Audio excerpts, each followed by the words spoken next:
All right, guys, we are out here in a wood shop. Actually, it's not Kyle's. Strong Dad's is out here today, and we are checking out. This is Paul Gangloff's business, and we're going to interview Paul in a second here, but we're going to just have a little bit of fun first off and look at some of his equipment. He's got some saws here. Where we're Ronald, you get look at all the slabs here. Well, Kyle, I mean, I can only do so many things at one time. Look, Kyle's over here drooling at all this lumber that's been cut.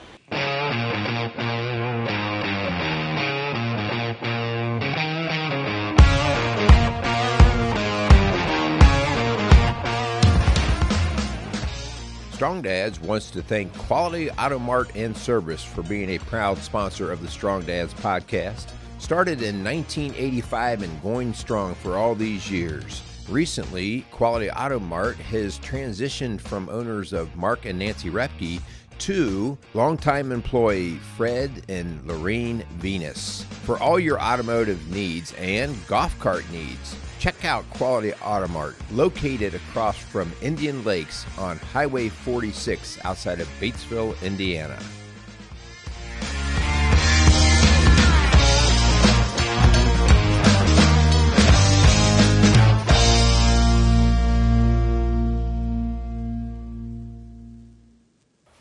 All right, we are at Riverside Lumber and Logging and Sawmill. Riverside Logging and Sawmill, and this is logandsaw.org. There we go. We got you.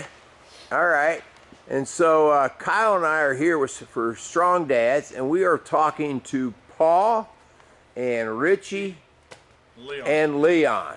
All right, and so Paul, I think you're kind of the owner and operator of this business, but you got your guys here helping today. Give us a little background on just what you're doing here. So today in particular, we were just going to sample the different machines that we have here, cut the small log here, and then cut a big log over there, and then maybe run some through some of the woodworking equipment that we have. This one here is an edger. Basically, you send it through at one end. It's got the live edge on, and you tell it how wide you want your board to be, and then it's just basically two big circular control blades in here that make the board whatever size you want it to be. Oh yeah. So it's just fully manual. You just adjust it here, whatever size you want your board to be. It cuts the two live edges off, and it comes out the board. That's pretty cool. All right, you guys ready? Crank it up. Show us how this thing gets its job done. Richie, go ahead if you want to. This is a what's called an LT50 hydraulic. It's got a debarker on it, which we probably won't use because this bark is already very spongy. This piece of wood's been sitting out in the yard for a while, but we just drug it in here for a sample. But this swings into the wood and it makes a cut, and then it's easier on a saw blade that way. It'll remove any rocks or anything that's in the bark that's gonna shorten the life of the blade. All right, Paul, man, that was pretty cool. You just showed us, well, poor Kyle over here. Kyle. He can't, he's got drool all over him. But now we have left the warehouse shop area of Riverside Logging and Sawmill. And so now we're just in your office space. And Paul, part of the reason why we wanted to meet is because we had a common connection, and that connection said, you got to get to know Paul. He's a good man, and a man that's tried to live his life to be pleasing to God, pleasing to the Word, and so we got to just meet you and figure out what's going on. But we have some questions, and the questions are, what's God got to do with Riverside Electric? We're sitting in a lot of what the world might say, a lot of success. But what's God got to do with that? So about 43 years ago, my dad was involved in an industrial explosion, and I was supposed to be with him. The guy that they hired to replace me, I was a fourth-year apprentice, the guy that got to replace me to work on the job with my dad, because I was home with a broken leg from a motorcycle accident, that guy died. And my dad was burned 65% of his body and never returned to work after that incident. I was running the company at 23 years old. Did not know the Lord. I was a typical 23-year-old lost in the sauce.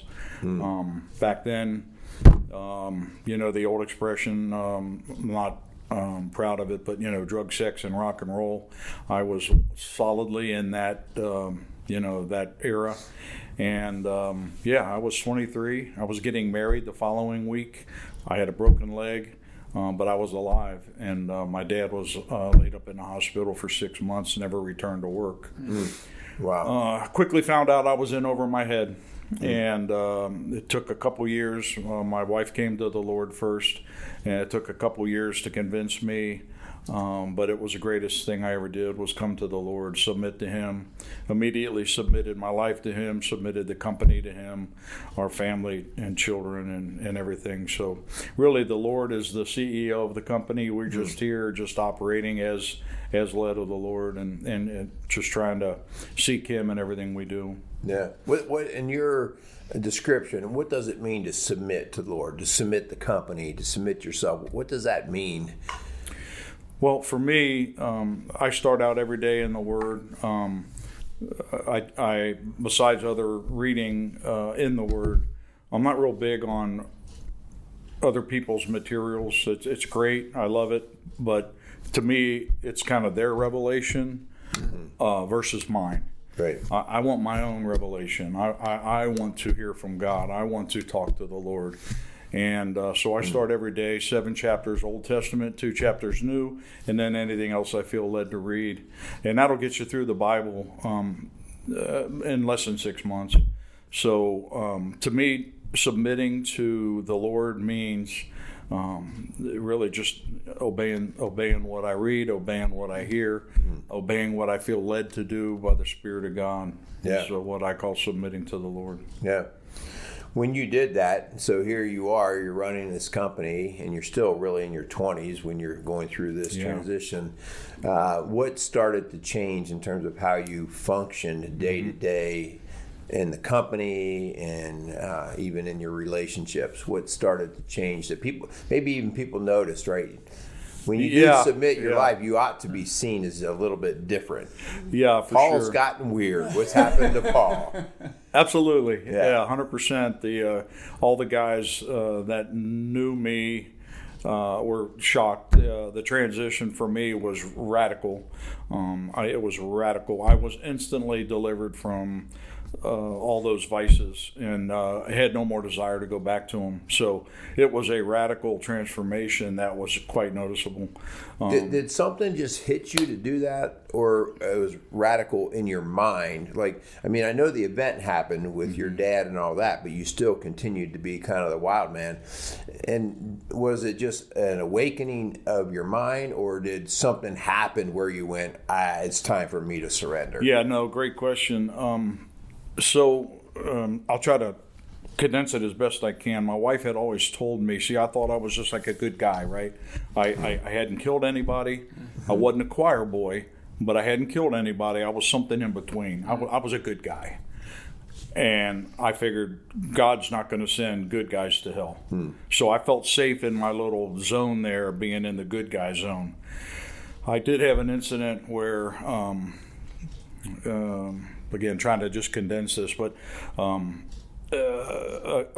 long story short, a guy from work had sent me a tape about end times and being born again, which was a radical idea to me. I had never heard that before. I was like, okay, that's great for you if that's the life you want to live, but I'm a good guy and I'm in that safe zone. I received this tape from a guy I worked with, and my wife strategically grabbed the kids one night when she saw the tape come in the mail, took the kids to the grocery store. I was sitting at the kitchen table. She put the tape down in front of me and said, "Hey, you ought to listen to this. It's from Don, who you worked with."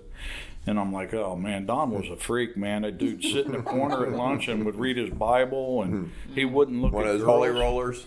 Yeah, man, he wouldn't look at girls. I mean, we're working in these department stores, and he don't even look at girls. What's the matter with the guy? And I thought, oh man, he's probably homosexual, and blew him off that way. Well, I took the time to listen to the tape, and the preacher was quoting scripture. And as he was quoting scripture, I'm like, okay, that ain't right. That's not right. So I ran and got my St. Joseph Edition Bible, and I was double checking his scriptures, and everything he was saying was in there. And then he started talking about this born again stuff, and it's right in there. And I'm like, well, I listened to that tape 3 times through, and by the 3rd time, I will describe for you what happened when Janet walked in the door, my wife with the kids. I was holding onto the table, shaking, and I was saying, honey, do you realize that if I die right now, I'm going to go to hell? Because what had happened was 3rd time through, I listened to that tape. It was almost like the scales fell off my eyes, and Jesus kind of showed me like, hey, this is where good guys go. I saw myself in hell, and that was it. It just scared me, and then the deliverance came. It was not a mental thing. It was a physical thing. I had no more desire to drink, smoke dope, any of those things. They were just gone instantly. Wow. So, to him be the glory. It was a true, I'm a new creature in Christ kind of experience. Prior to that, did you grow up with any faith background at all? I was raised Catholic. Yeah.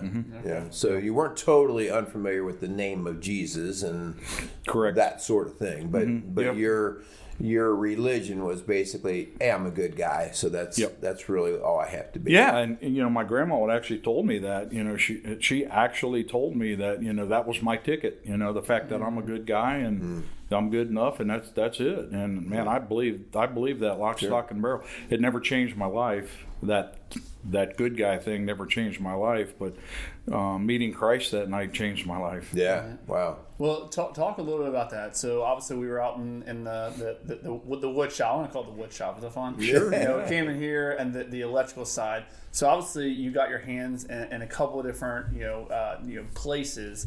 How does that the radical change of Christ coming into your life? How does that directly correlate into running? And I mean, you said Jesus is the CEO of this company, and you're just basically the hands, working. How does that correlate into running a large business like you have? Yeah, so we were a small business back then. Net total gross sales for a year was less than $500,000. We were, just to be very honest, we were about $280,000 in debt, which saw very little hope of climbing out of that. And as we learned about the Lord and submitted to Him and just gave it all to Him and gave Him the glory for where we were at and where we thought He wanted us to go, and specifically just really trying to just be scriptural about giving, be scriptural about tithing, be scriptural about dealing with people, being scriptural about loving our neighbor, loving our employees, which we don't even call employees, we call team members, just loving people and sounds trite, but letting our light shine. Things just started changing, not by design. Like, I'm not smart enough to figure out how to do that. It just happened. He did it. So we literally just had our Christmas party this last Saturday. A little late, but we always do every year just to give people time to enjoy the holidays, and then we do it afterwards. And I stood up in front of everybody, and I basically said that. I'm like, I didn't do this. It's easy to sit here and go, wow, they've got this and they've got that, and look at all this. But no, truly, to God be the glory, because it's not really anything we did other than just try to seek after Him and follow Him. And that just has translated into how we treat people and how we act as a business, and how we treat our customers along with our team members. Yeah. And, well, it's very evident. I mean, as you walk in, there's a big sign, right? And I kind of saw it as kind of like the Notre Dame thing, walking out of the locker room, like you hit that, right? To God be the glory, and it's cool to see, all your employees or team members as they walk through the doors.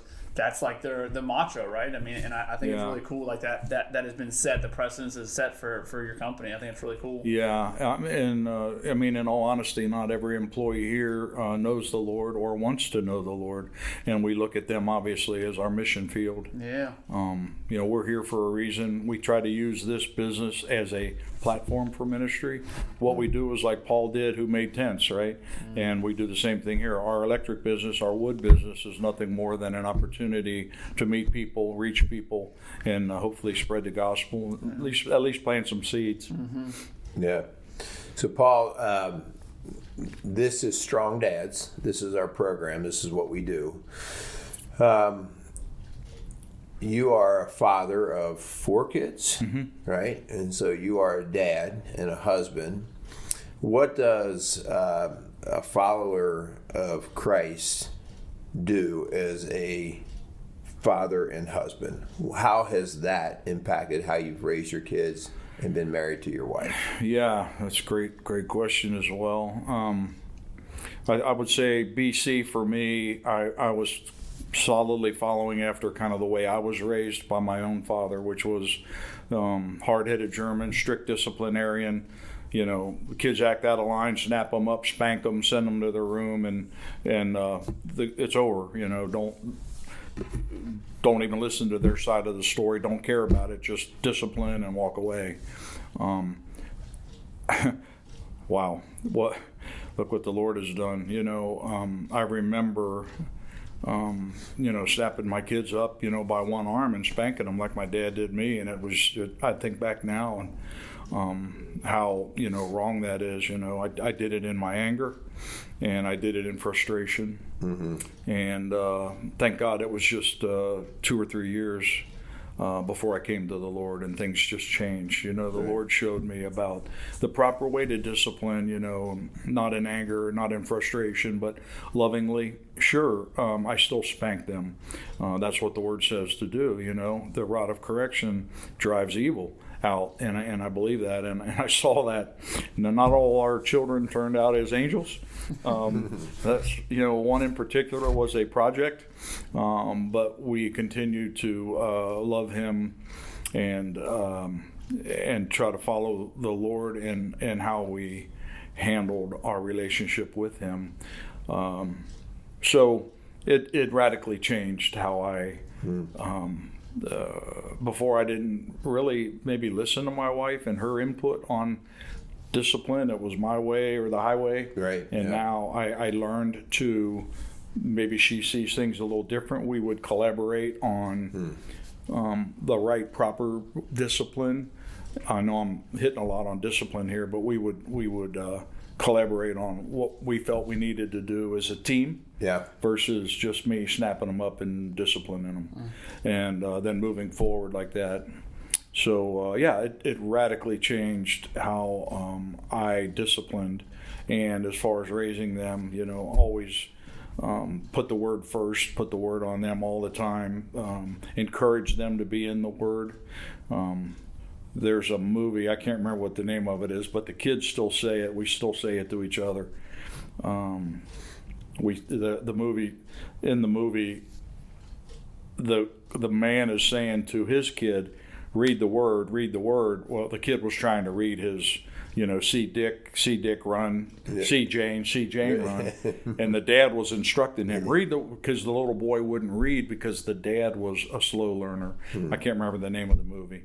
But anyway, we adopted that in our family, and we would always say to each other, read the word, meaning the word, Right. The word, not see Dick and Jane run. And we still say that once in a while. I'll text them and I'll read the word. Yeah, go to the Word. Yeah, they're 40 years old now, 40, 37, and 35, and we still share that with them. And always put them to bed with prayer. Always, Joshua was funny because he loved to hit, and he was always slapping and always had his hands all over you. And I'd pray with Joshua, and then I'd bend down to kiss him, and he would headbutt me. And I'm like, Joshua, that hurt, But that was just Joshua. Yeah, he ended up, playing football, and he's a big boy too. It was obvious that he was gonna, do something physical because he was always messing like that. But he always got a kick out of headbutting me when I'd bend down to kiss him goodnight. Yeah, Paul, would you mind us having a little time talking about your son, David? Sure. Would you be all right with that? Yeah. And I share that because I knew David. I was a teacher in the school that he went to. And I knew that he was off the rails back, how many years ago, right? I mean, 20-some years ago. And I didn't know you. I didn't know you guys at all. But I knew David, and I knew he was off the rails. And I knew all the guys he hung around. And I liked every one of those guys. There was there was something in their core that you just liked them, but they were just rambunctious. And if they could get into something, they would get into it.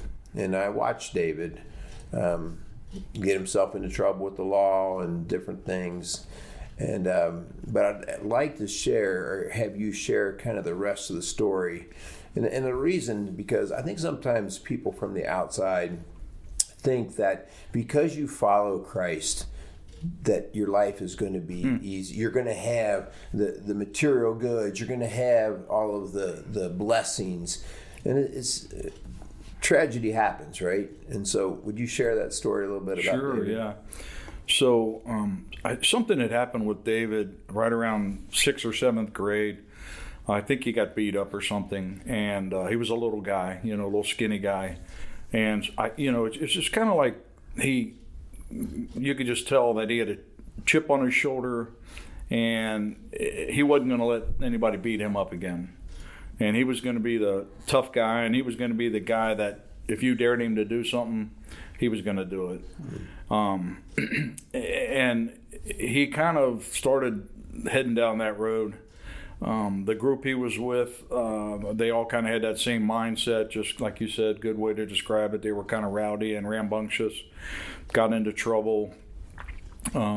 David, I first of all, let me just say, I found a lot of comfort in a fellowship group of men.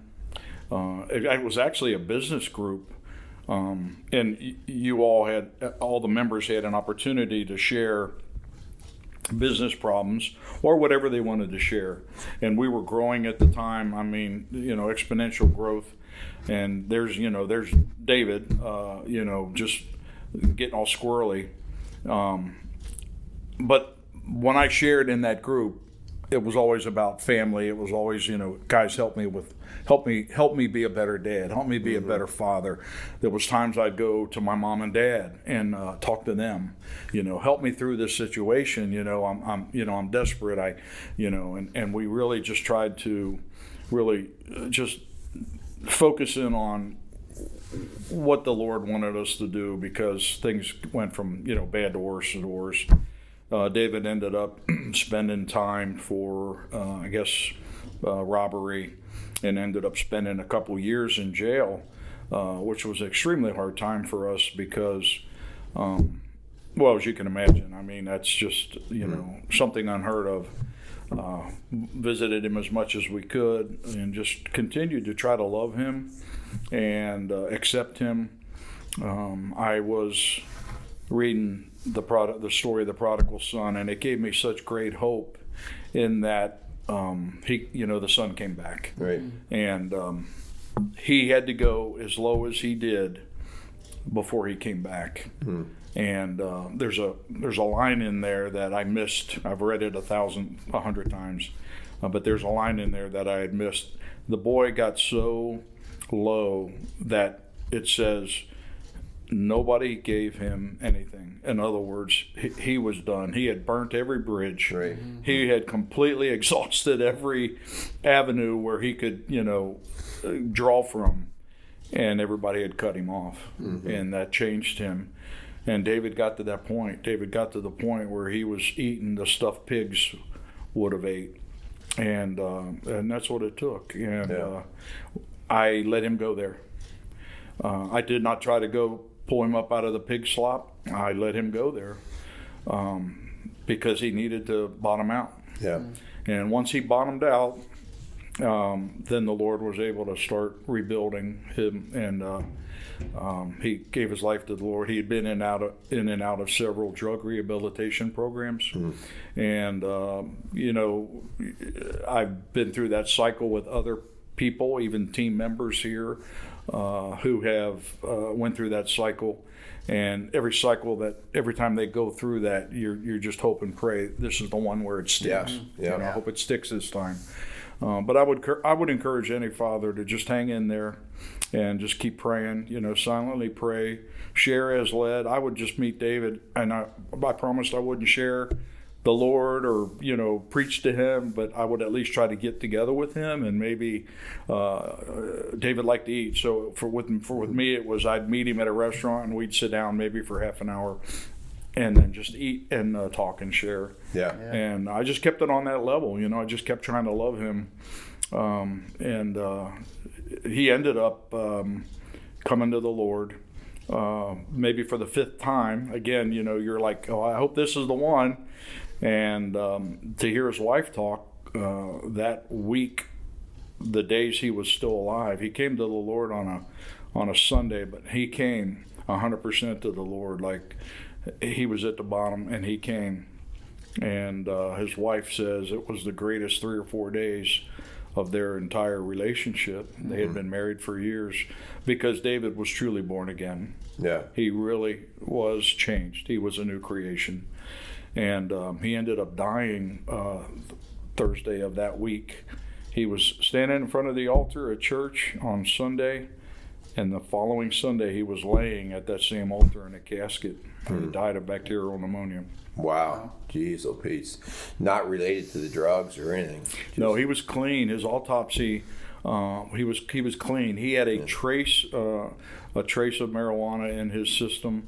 But other than that, he was clean, and he had been on and through some hard stuff, bad stuff. Yeah. So I want to go back to the prodigal son, and we've mentioned this on other shows, but the idea, the difference maker in the prodigal son is not that the dad went and chased and tried to save. Yeah. You got to let him go, right? And you didn't try to save David. That has to be something that we have to allow our kids to do. We have that free will, and it has to be of their heart. Yeah. And so, but the idea that once he started to turn back towards you, you had the open arms. You said, no, come on, let's go. Yeah. So I just wanted to mention that, because I think sometimes, especially early on, when you see your young teenager starting to really act out, you might bail them out of jail. You might do this, you might do that. You're thinking you're helping them, and really you're probably just kicking the issue farther down the road. So I think every incident just needs prayer. Sometimes it's the right thing to do to bail them out, and give them another chance. Yeah. Sometimes the Lord may lead you to, no, man, this is it. Leave them. Yeah. Yeah. And what's interesting in that story, another thing I gleaned from that is, where was the wife in that whole story? She's not mentioned. And I think on purpose, and women may or may not agree with me about this, but the woman, the man is the disciplinarian. Usually the man is the one that's the authority figure in the home, or should be. And the woman's not mentioned at all, the wife. And I think God is saying in that is that I love moms. I love their motherly affection. I love the fact that they would just want to love, embrace. But sometimes the mom just needs to zip it up, and then just let the dad lead. Yeah. That boy came running back home. His dad was there waiting for him on the porch, watching for him, and the mom is not mentioned at all. And I shared that with my wife, and I think she I don't know about that, but occasionally I would remind her, it's like, honey, I really feel led that this is what we should do. And I really took a leading role in that, rather than, honey, you may be right, and then kind of going against what I was really feeling in my heart, that what we should do. Yeah. And I'm not saying I'm 100% right all the time, but not that at all. speaks to the importance of the feminine and the masculine, and they both have their proper place. And when your kid is little and he stubs his toe, he's not going to run to daddy. He's going to run to mommy because he needs that nurturing. He needs to be cared for. He needs to be bandaged up, right? Yeah. But there's a time where the masculine tends to have a more logical, let's lay all the cards out and make sure we know what we have here. Yeah. And I work with couples all the time in the parenting situation. And, sometimes there's a softy dad who's interfering, but most of the time it's just the heart of the mom who's wanting to save the child. And again, that's not, to condemn that. We need the heart of the mom. Yeah. But that's why, as you said before, you and your wife would come together and collaborate and say, what's the best way for us to go through this? And that's I can't imagine the difficulty of a single parent, right? Because you're either going to be too much into your logical masculine self or too much into your feminine nurturing self. Yep. Either way, too much of one side could be potentially dangerous. Yep, no doubt. Well, Paul, I really, first off, want to thank you so much for sharing your story. Merle and I have done a show on when's the last time you talked to someone in tragedy, right? That is a tragedy. And one of the things I picked up on is it's hard for people to bring that up, right? And it's hard for someone the awkwardness of, do I bring it up? Or are they not ready to talk about it? And one of the things I picked up on is say your son's name, right? Talk about him. Obviously there is that tragedy that's happened, but to not speak of him and to not talk about him, right? Then it's that forgetful part, right? And I'm sure for you and your wife, you don't want to forget him, right? Yeah. And you want to cherish the moment you had. So I just think it's really cool that your willingness to talk about that. I know that's it's not an easy question for someone to ask, but your willingness to share, I think. It's good for dads to hear. It's good for men to understand the vulnerability side of that, right? I think a lot of times we want to be like, oh, we're okay, and and it's okay to not be okay sometimes, and just to talk about it and just to have the conversation. I love kitchen table conversations. Like as a fireman, this is what we do, and we have a hard conversation, just sitting around talking and doing life together, right? And that's what the whole idea of this is, just strong dads doing real life, and real life doesn't always look pretty, and there's messy stuff that comes along with it, but just your willingness to share it, right? And I think it's really cool that your willingness to share. So thanks so much for doing that for myself and for Merle, but also all the guys who are tuning in and watching. Yeah, absolutely. Yeah. I quickly learned that not only was I in over my head as far as the business, but also with parenting and being a dad. And, I reached out to other godly men. The group I was involved with was a bunch of guys roughly about my age, some older, and I just reached out to them and poured my heart out to them. And gosh, the guys were amazing. They were so gracious in that, no, this is a business group. We need to talk about business. They knew I was hurting. They knew that I needed help. Yeah. We needed help. And they were so gracious to lend help. I mean, some of them went and visited him in jail. Some of the guys would write him letters, And it was so encouraging to us and to David as well to, like you say, sit around and, just talk about it and collaborate. And I'm really glad to be able to share and hopefully use, the story of David to help other people, for sure. Paul, as we go to wrap it up, there's a host of guys listening, and a lot of our guys are middle-aged to younger guys. They're kind of where you were when you came in to Riverside Electric and becoming a dad.